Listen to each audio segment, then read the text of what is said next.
Welcome, everyone. My name is Catrin Wigfall. I'm an Education Policy Fellow at American Experiment, and I'm joined today with Corey DeAngelis. Corey is the Executive Director of the Educational Freedom Institute. He is a Senior Fellow at the American Culture Project and a Senior Fellow at the Reason Foundation. He is a national voice on all things education freedom related, and make sure you check out his latest book, The Parent Revolution: Rescuing Your Kids from the Radicals Ruining Our Schools. Welcome, Corey. Hey, Catrin, thanks so much for having me. So, we have a lot to get to this episode, but first things first, happy National School Choice Week. Hey, happy National School Choice Week. It's a great time to be a school choice advocate. Not so much in Minnesota, but nationwide, there's a lot of friendly competition going on, especially in red states. My home state of Texas, I got to rub it in a little bit. We're probably going to be the next state to pass universal school choice. Our newly elected Speaker of the House supports the issue. He has made it one of his list of priorities. Our governor has made it a number one priority, and the Senate passes the bill basically every session. So we're at the 1 yard line in Texas, which will be probably the 13th state to go all in on school choice in the past 3 years alone. Wow, it's so exciting. And I know Minnesota's not there yet. And we're working on it. We're working on it here at American Experiment. But this year marks the 15th anniversary of National School Choice Week. And you mentioned, Texas kind of joining the ranks of other states that are prioritizing educational freedom, either creating new school choice programs or adding on to existing ones.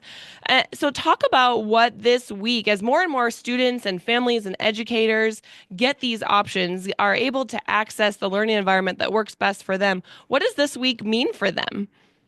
I mean, it means a better future, a better educational opportunity, because in America, it's a horrible status quo in that most education systems, if you don't have school choice, you live where you live and you're assigned to a school just based on your address, which makes zero sense. We do this with no other industry. We don't do this with other levels of education either.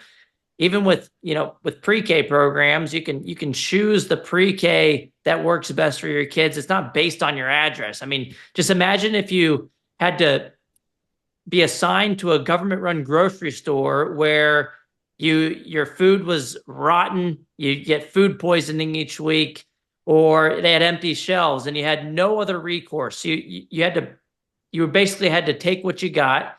The grocery store would have no incentive to do a better job, and they would just say, "Oh, well, if you give us more money, we'll do better next time." And then that never actually comes to fruition. This is exactly what the problem of the government-run school system, where disproportionately you have low-income families who are failed by this system, that's just based on their address. And who's the most likely to be able to escape the failing school system? It's the most advantaged to have the most money, who can pay for private school tuition on top of what they're already paying through the tax system for the public schools they don't even want to use.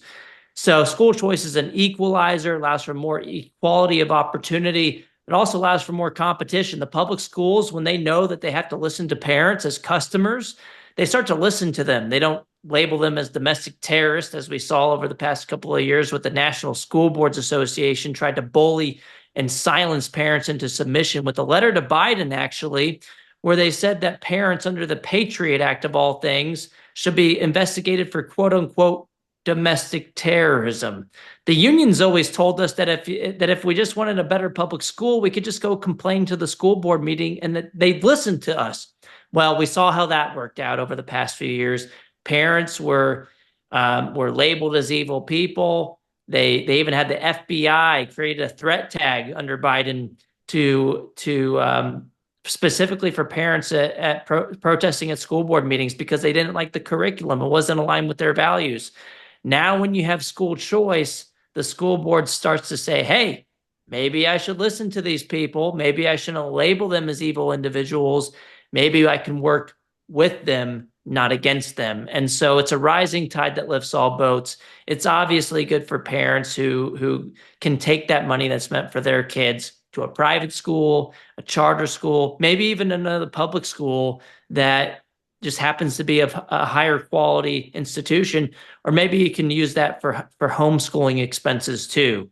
And these 12 or so states that have done this already, Arizona being one of the first, they're seeing their public schools get better, not worse. Hmm. I think that's why I love National School Choice Week so much, is it not only celebrates all of the different learning environments that deliver effective K-12 education. I think I've probably experienced almost every learning environment that falls under the school choice category, including your traditional public schools. But it's that parent empowerment piece as well. And you're seeing that parents are feeling empowered to access the learning environment that works best for their kiddos, piece it together with educational services. And we're just so hopeful that we can make that a reality here in Minnesota. But I feel like Minnesota is really a state that is getting left behind on this front. We passed the nation's first charter school law in the early 1990s, but have failed to pass a meaningful and robust school choice policy that removes those financial barriers so families can access something different outside their traditional public school. But a new Minnesota legislative session is underway. We actually have an education savings account bill, a type of school choice policy that has been introduced in the Senate. It needs a hearing now to move anywhere, but Minnesotans want this. We did a poll that shows 74% of Minnesotans support school choice, including 61% of Democrats. So this is, a game changer for all families, for all students to participate. It's supported across the political spectrum, and it needs to be a reality here in Minnesota. So, Corey, you've been to Minnesota. You've talked about what this would mean for the state. What do we need to do to get it done? Yeah, I mean, you hit the nail on the head. This is a bipartisan issue. It's a nonpartisan issue. Americans support getting to choose the school that works best for their child, regardless of your political affiliation. And we all kind of understand that the education funding is supposed to be meant for educating the child, not for propping up and protecting a particular institution. We should fund the student, not the system. And look, the problem is in states like Minnesota, you have a Senate that's controlled by politicians who are owned by the teachers' unions who are just protecting their turf. The teachers' unions are a money laundering operation for the Democrat Party. It ought to be illegal. But if you look at Randy Weingarten's union, she's the lady that lobbied the CDC to keep the public schools closed as long as possible during COVID, to hold children's education hostage for ransom payments from taxpayers. And her union, the American Federation of Teachers, if you look at open secrets, 99.9% of their campaign contributions went to Democrats in the 2024 election cycle. We've seen this movie before. It's been like this for decades, and people are finally figuring out that something isn't right here. These partisan educational special interest groups do not represent Democrat voters. And so when they're just trying to protect their monopoly, they're trying to keep all that money in their government school system, regardless of the wishes of the parents, regardless of whether they even open their doors for business during the COVID era, regardless of whether they're focusing on the basics, like education, as opposed to CRT and DEI indoctrination. They don't want any accountability whatsoever. They're operating in a closed market, and the Democrats, they receive a lot of money from them. And so they're listening to power as opposed to logic or the wishes of their constituents. Hopefully, the more that the Republicans lead on this issue, it becomes more damaging for Democrats to oppose it. We've seen glimmers of hope in other states. Think about Virginia. In 2021, the Democrat former governor, basically the incumbent, Terry McAuliffe, infamously said at the final debate, "I don't think parents should be telling schools what they should teach." It was a bold strategy, Cotton. Let's see if it works out for him.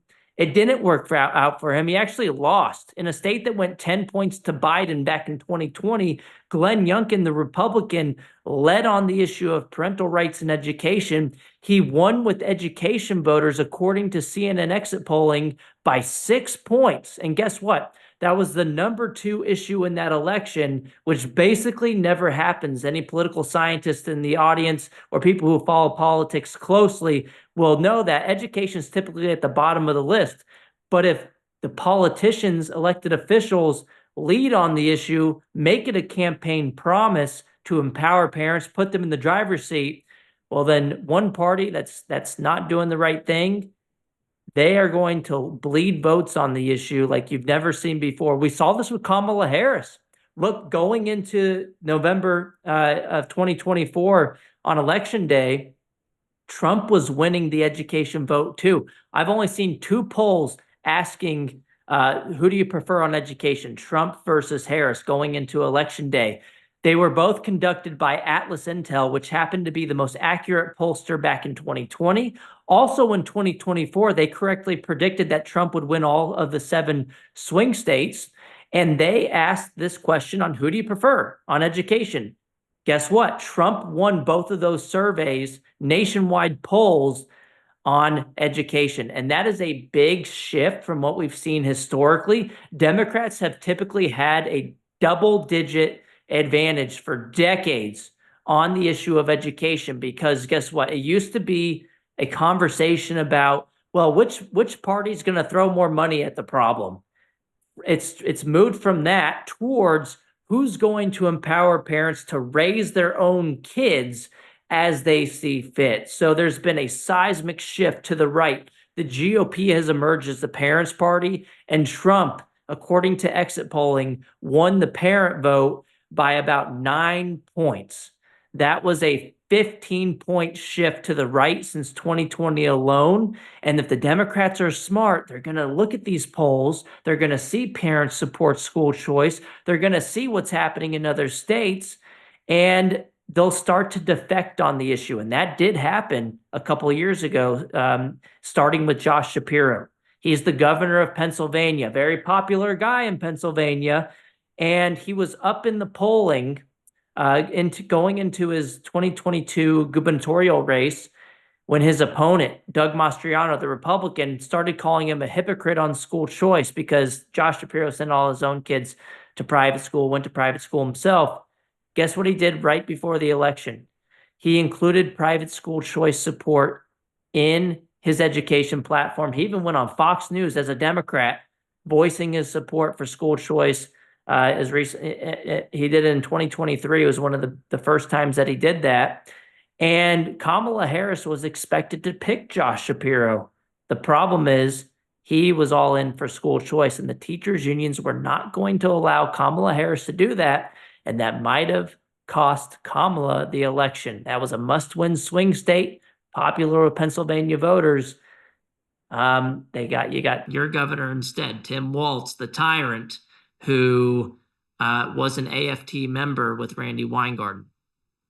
Yeah, so we know that we need political dynamics to shift a little bit, or at least those who are on both sides of the aisle to become more friendly to it.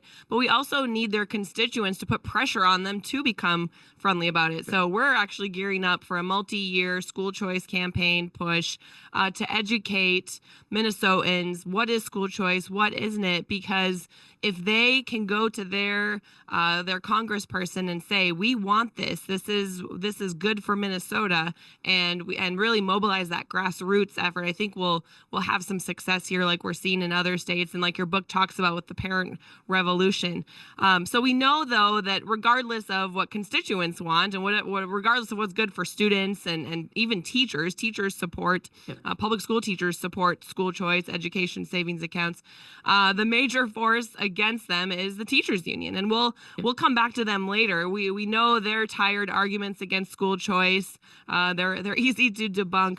But I want to talk about some valid concerns that others who are like-minded within the conservative movement have raised, and get your thoughts on that. And one of them that I hear a lot is basically the, with shekels come shackles argument. And so I, as someone who was homeschooled and who went to private schools, I know my family chose those learning environments for the freedoms that they offer because they're not as regulated as the public school system. And so there's a concern that if you participate in a government program, they're going to control, the strings and that sort of thing, and encroach on these other learning environments. And look, we should always be vigilant against government overreach. But I think there's some important takeaways that these individuals should know about it, and I'm curious what your thoughts are on that.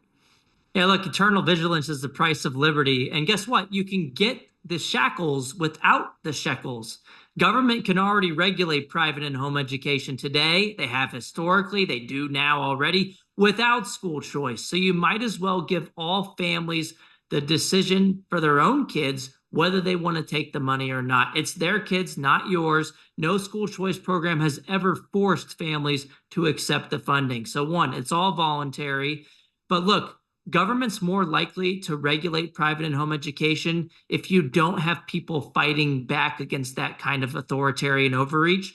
When you have school choice and you give families that opportunity to say yes or no to the money, when they make that cost benefit decisions for their own families, you bring more people into the fold to have a bigger coalition of school choice supporters and homeschool supporters to fight back. Politics is all about organized interest pushing for what they want. The unions have done it for a long time.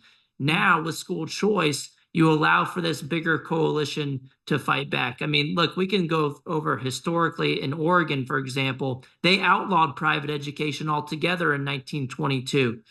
And that wasn't because of school choice, it's because you had authoritarians who wanted to control the minds of other people's children. Thankfully, in 1925, the United States Supreme Court, in Pierce versus Society of Sisters, struck down that bigoted law, and the court famously ruled, quote, "The child is not the mere creature of the state." They do this today. New York, they have the worst homeschooling laws on the books. They have no private school choice at all.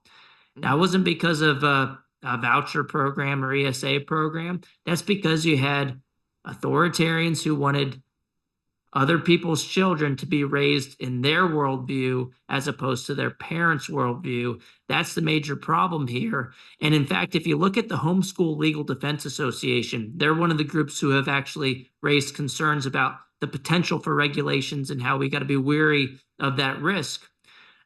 Their own map shows all 50 states, and it's color coded based on how great their homeschool laws are based on not having a lot of government interference. And if anything, their own map shows that states that have more homeschooling regulations are the worst states on school choice. The states that are better on school choice have more homeschool freedom too.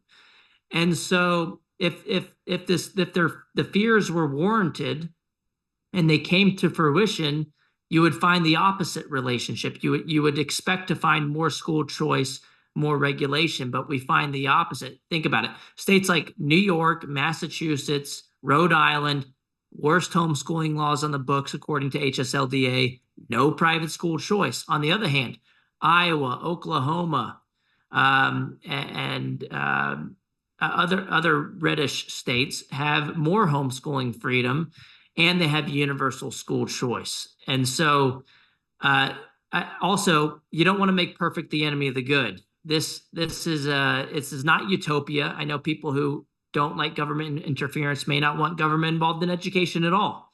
But we don't live in utopia. We have to deal with the policy landscape in which we operate in. And the reality is 90% of kids are stuck in failing government schools today that are totally controlled by the government. We might as well give families a choice to opt out. And if we don't, those 90% of kids going to those indoctrination factories we call government schools, they're going to vote to regulate homeschooling later on because they're going to learn to like big government as the solution to all of their perceived problems.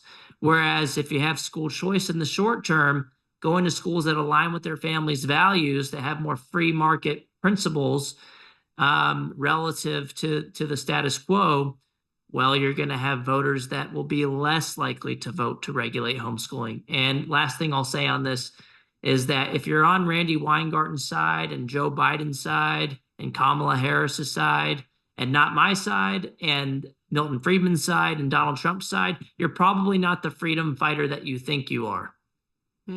Don't overthink Yeah. it. Don't overthink it. And I mean, there's a lot of key points that you made. I mean, Minnesota actually does have fairly lax homeschool laws, and I think that's why we're seeing some division within the homeschool community. But, like you said, it's voluntary, and one homeschool family's concern over potential overreach shouldn't be the decision for another family who can't currently homeschool or who can't currently access a private school but would want to. And should they start that program and have concerns, you can always walk away and try something else and that sort of thing. So we're hopeful that we can, be vigilant against that happening. There's obviously safeguard language in good bills that prevent that overreach. I like to think of Arizona, the first state, like you mentioned, with an ESA, and how after they passed their ESA, oh, wow, they actually passed additional laws to bolster homeschool freedom in the state. And so they went the other direction. They also deregulated their ESA program. They used to have a test requirement. Now they don't. So when you get more people bought in and you can show that it's effective, that bolsters the argument to actually decrease regulation, which is counter to the fear-mongering argument. You'll hear about a slippery slope towards more regulation. What we've seen in practice is the opposite. You can also point to Ohio. They have universal school choice, and the same year they passed education freedom for all in the form of scholarships, they also deregulated homeschooling. This was in 2023. So I'd say these are separate issues, but it just so happens that the people in office who tend to support school choice also tend to support more freedom for homeschoolers. And so the way that it is related, though, is that you can build a broader coalition to fight back against any future governments who aren't as friendly to school choice. And we saw this with DeSantis in Florida in a way. He won his 2018 election thanks to school choice moms, according to a headline from the Wall Street Journal in 2018. They were looking at exit polling, finding that Black moms in particular came out in force for DeSantis, much higher than expected after his opponent, Andrew Gillum, the Democrat, who a lot of people thought he was going to win. He ended up losing after he came out against school choice, which was already benefiting over 100,000 kids at the time in Florida. Fast forward to today, Republicans have supermajorities in both chambers in Florida when it was usually thought of as a swing state. And most recently, when they passed full-throated school choice in 2023 in Florida for all families, regardless of income, they actually had 10% of their House Democrats vote in favor of it too. So the theory that I lay out in my book, that the more that that one party leads on the issue, it's going to become damaging for the other party. They'll start to come along. We saw this in Florida. We saw this in Louisiana too. 20% of their House Democrats this past year voted in favor of universal school choice. We saw Democrats in Missouri. We saw Democrats in Georgia. We even saw in North Carolina a Democrat who was a sitting representative, Tricia Cotham, switched parties to the GOP on the issue of school choice, and she became the primary sponsor to enact universal school choice in North Carolina, which they now have. Wow. Wow. Well, when you have majorities of Minnesota students who can't read at grade level or do math at grade level, I feel like, what do we have to lose? I mean, we have proposed education reform ideas over the years. Some of them have passed, but I think the important ones that would have brought real change to students and their academic journeys have been opposed. And who has opposed them? I want to return back to the biggest political force in the state against not only educational freedom, but just meaningful education reform efforts, and that's the teachers union. We have Education Minnesota, the state teachers union, but you see this pushback from the national teachers unions, AFT you mentioned, the National Education Association as well, and the local teachers unions. And I want your thoughts on, why do you think this entity, the teachers union, they're so anti-reforms that promote student progress? Well, it's because they're a teachers union, not a kids union. And I would actually go a step further and make the argument that they're not good for teachers either, even though they pretend to be. They're good for union bosses like Randy Weingarten, who make over $500,000 a year. But if you look nationwide, if you look at how much we spend on education versus what the teachers are getting, Since 1970, we've increased per student funding by about 164% after adjusting for inflation. We throw more money at the problem year after year. It's a definition of insanity, doing the same thing over and over again, expecting different results. But that money doesn't make its way into the classroom because we operate in a monopolistic system that has no incentive to spend additional dollars wisely. So where do they put it? They put it towards administrative bloat. If you look at teacher salaries over that same period, while spending has gone up by 164%, teacher salaries nationwide have been flat. They've only increased by about 3%, basically Wow. unchanged since 1970 in real terms. So when I hear teachers that are complaining about the status quo, saying that they have to dig into their pockets to pay for supplies each year, I do feel kind of bad for them. But the problem isn't with their competition. It's not the charter and private schools. The problem is that their employer, the government-run school system, has no incentive to treat them right. They treat the people at the top right, like Randy Weingarten. And why do they just hire more people? There's tons of administrative bloat. They do this because that means more dues paying members, which means more total revenues for the union bosses to direct to get more of their Democrat buddies elected in office. It's a political operation, and more people in the system. It's become more of a jobs program for administrators than an education initiative for kids. That means a larger voting bloc for the union bosses to push for their left-wing political pet projects. It has nothing to do with the teachers, has nothing to do with the students. So I wish more teachers would realize this. The problem is you have a name like Teachers Union, and it makes it sound like it's something, a force for good. We should rename them the government school cartels, or we should rename them the government school unions. They're really more about enriching the system. It's the school unions, not really the teachers unions, because the teachers, they're getting the short end of the stick just as bad as the kids are. Oh, I wholeheartedly agree. I come from a family of teachers. The profession wasn't able to keep me in it. My older sister is still in it, battling through the trenches. It's becoming very, very complicated and hard. We put so many burdens on our teachers, and you're seeing this professional organization that's quote unquote professional that's supposed to be focused on teachers not prioritize them. And in Minnesota, we see teachers say no thanks to union membership. They're leaving Education Minnesota. They're taking their $1,000 plus and getting liability insurance from an entity that actually is non-political and isn't sending their union leader to Ukraine and tackling all kinds of other non-related education-related things. But I want to also focus on what you mentioned, the admin bloat piece, because I think that's so key. Is some of us, like you and me, have been talking about this for a while. It's finally starting to get attention. We always have, as most sessions probably have in blue, purple states, people, especially the teachers union, who say, well, we just need more money. We just need more money for education. That'll solve all of our problems. And I'm starting to now say, okay, yeah, perhaps it is a money problem. Perhaps the problem is too many dollars are going toward non-instructional staff. And you have this admin bloat at these schools taking dollars away from teacher salaries, from instructional roles that we should be paying our good teachers great salaries. And if you're getting caught up in hiring all of these non-teaching staff positions that aren't cheap, by the way, and come with benefit packages and all of that, yeah, maybe it is a money problem because our priorities are in the wrong spot. So you've looked at this problem nationwide. Just talk a little bit about, I think you did a report recently actually Mhm. on union density and the relationship between that and the rise in hiring non-instructional staff. Yeah, I actually did a study on this partially because every time I would tweet out this chart that had to do with administrative bloat in K through 12 education, it would go viral. I mean, I think Elon Musk actually replied to it one time at least, maybe twice, but he was obviously interested in it. So I figured I should do a full-fledged study on this. But the chart is very simple. Nationwide, we have data on this, and you've crunched the numbers for Minnesota as well at the Center for American Experiment.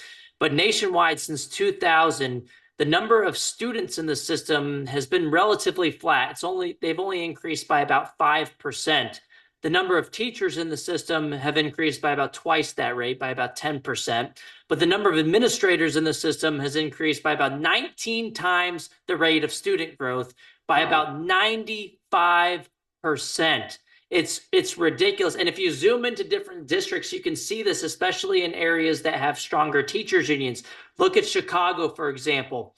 The Illinois Policy Institute reported data from there since 2019 alone, a very short time period. In just that time period, since 2019, Chicago Public Schools has increased their staffing by about 20%, but their enrollment for students has actually decreased by 10%. They're losing students, they're losing customers, and they're going on a hiring spree because, again, they'd be happy to have empty schools and just a bunch of adults walking around, because it's not really about educating kids. It's a political operation to get more Democrats elected into office who side with them. And that's a huge problem.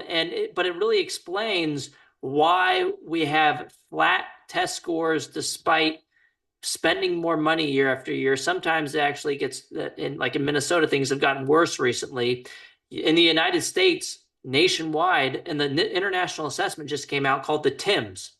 We lost more ground on fourth grade math than any other country that took the test, except for three: Iran, Kazakhstan, and one other country.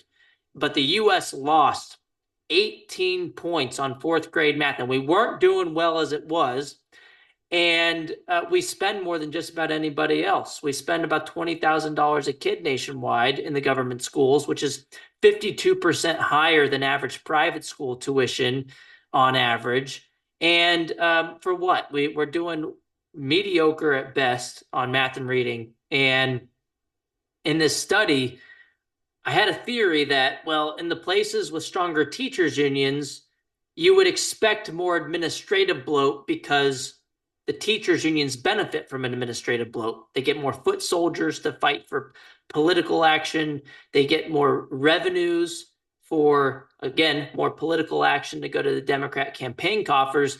And when you just look at news stories, like even during COVID, they were planning to spend their COVID dollars in places like LA on hiring more people.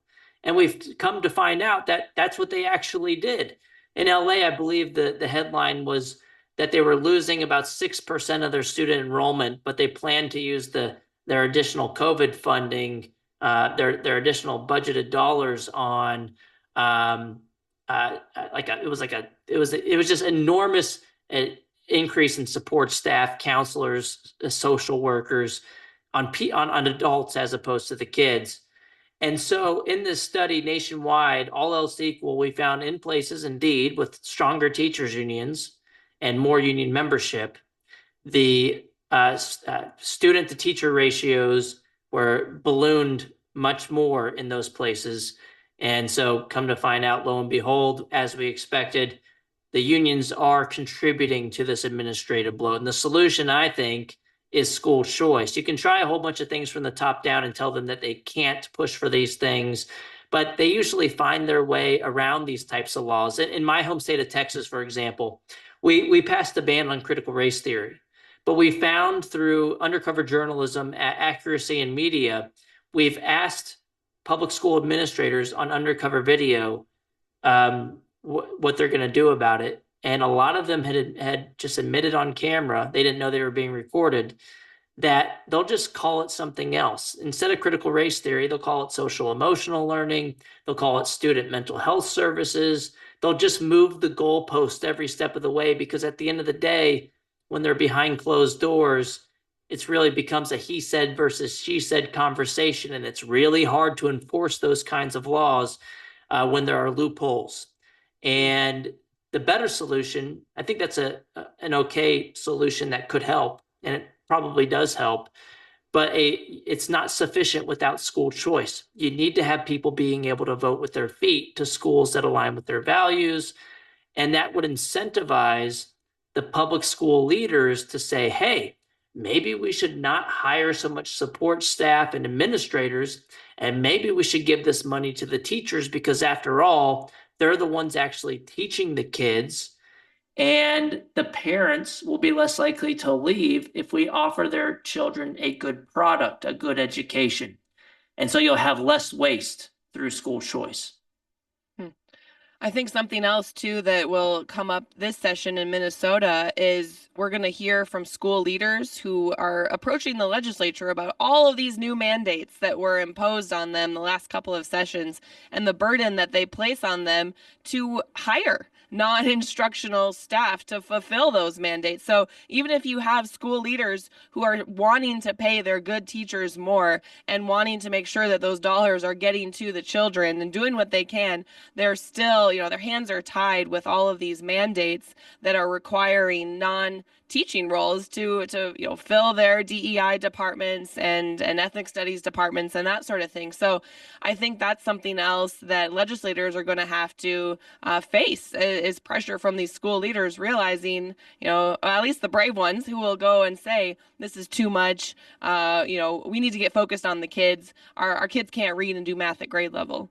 This is actually something that reminds me of what happened in Florida when they went universal in 2023, meaning everybody's eligible, no picking winners and losers anymore in Florida and about a dozen other Republican-led states, is that they actually deregulated the public schools at the same time that they passed universal school choice. And so, we hear a lot from the public school community when a school choice bill is introduced. Some superintendents in conservative areas in particular have told us, well, yeah, we want to be able to compete with you guys. We want a level playing field. And some of them have said, well, by that, we mean we want to regulate the private schools.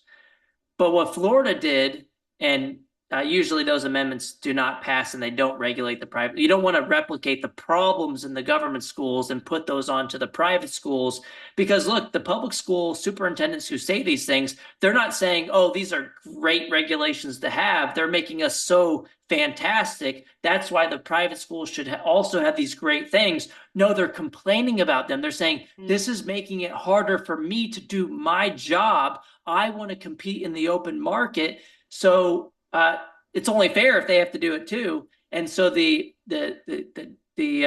wise legislators in Florida who have been doing school choice for decades already before they went all in said, you know what, you're right, but let's go the other direction. Let's deregulate you, take off your handcuffs, let you compete in the open market so that you can do a better job. We don't want to hamper you. We don't want you to fail. We want you to thrive because school choice isn't about public versus private. It's about individual freedom for families to choose for their own kids. If the public school is that option, great. Doesn't matter to me. It doesn't matter to other school choice advocates. We just want the decision to be in the hands of the parents. And so I think deregulating both sectors is a good idea. We don't want to punish one sector or the other. We definitely don't want to punish both of them at the same time. And actually, in fact, this reminds me of another story during the COVID era in the Washington Post. I usually don't read the Washington Post, but there was a good article. Broken clock is right twice a day. During COVID, they had an article about a public school teacher in New Jersey in the Washington Post. And they detailed her story of starting a pandemic pod, which a lot of us refer to as micro schools, basically the idea of the one-room schoolhouse. During COVID, a lot of families got 5 to 10 children together in a household, and they were able to economize on the process of homeschooling when their government schools shut down. And it worked for a lot of parents. And it actually worked for teachers too. This New Jersey public school teacher had been in the system for decades. She left, started her own pandemic pod or micro school, was earning the same amount of money, and she had a lot less, fewer regulations to deal with. And she had a much smaller class size. Instead of having 30, 40 kids in the class, she had 5 to 10 and getting paid the same amount and having more freedom. At being happier from day to day, not having that huge commute time that she had before. And so, again, this is a win-win solution. It's not public versus private. It's not students versus teachers. It's a win for everybody except for people at the very top of the unions who care more about politicizing education than educating kids. Hmm. Well, with that, I just want to get your final thoughts on, so we know what some things have to happen at the state level, especially in a state like Minnesota, in order to provide that educational freedom and support students and families. But what do you think changes at the federal level could mean for what's going on at the state level? Like the federal level influence now, with the new administration, what does that mean with what's going on in Minnesota and other states in these areas? So Trump already signed some executive orders to undo the Title IX guidelines that were put into place by Biden. And so you'll be able to protect women's girls' sports at the K through 12 level more effectively. The schools won't have to point to Title IX and say this is why we have to allow biological boys into girls' spaces. But I think the bigger changes come from a proposal that's in Congress right now, the Educational Choice for Children Act. It actually passed through a congressional committee for the first time in U.S. history a couple months ago on a party line vote, all the Republicans in favor, all Democrats opposed. But it would create a federal tax credit scholarship initiative. It's not federal government money following the kid. It's you keeping more of your own tax dollars that would have otherwise went to the federal government confiscated from you without any choice whatsoever. This is basically how they did school choice in Florida for a long time with their tax credit scholarship program. In fact, a majority of states already do have some form of state level tax credit scholarships. They're private dollars. They're not public dollars, which, if anything, public dollars don't exist. They're taxpayer dollars, but they're not taxpayer dollars. And President Trump indicated on Fox and Friends a couple of months ago that he would sign the bill. And Speaker Johnson is already a supporter of the legislation as well. And guess what? Republicans at the federal level have a trifecta, the president's office and Trump, but also they control the Senate and the House. This is on the Republican Party platform. And so I have very high hopes that they will be able to get it done finally at the federal level, an expansion of school choice. It'll supercharge the school choice that's already happening in red states, but it'll also expand those educational opportunities to families in blue states too. It won't be a silver bullet because, look, at the federal level, there's not a ton of funding allocated for K through 12 education. I think the scholarship amount on average will just be a couple $1,000, whereas most of the funding, 90% of funding for K through 12 education comes from state and local sources. So my hope is this passes, families in Minnesota, California, New York, who don't have access to school choice right now, start to get a little bit of a taste of additional opportunities. And then they start to pass more meaningful reforms at the state level so that families can have even a wider array of options. Instead of having just $2,000, having, let's say, $10,000 is passed at the state level, and then you can stack them and have $12,000 to make private schooling even more affordable. Well, we'll see how it all unfolds. Certainly exciting and interesting stuff. Well, Corey, thanks for joining us today. And that's all we have for this edition of the podcast. See you next time. Thank you.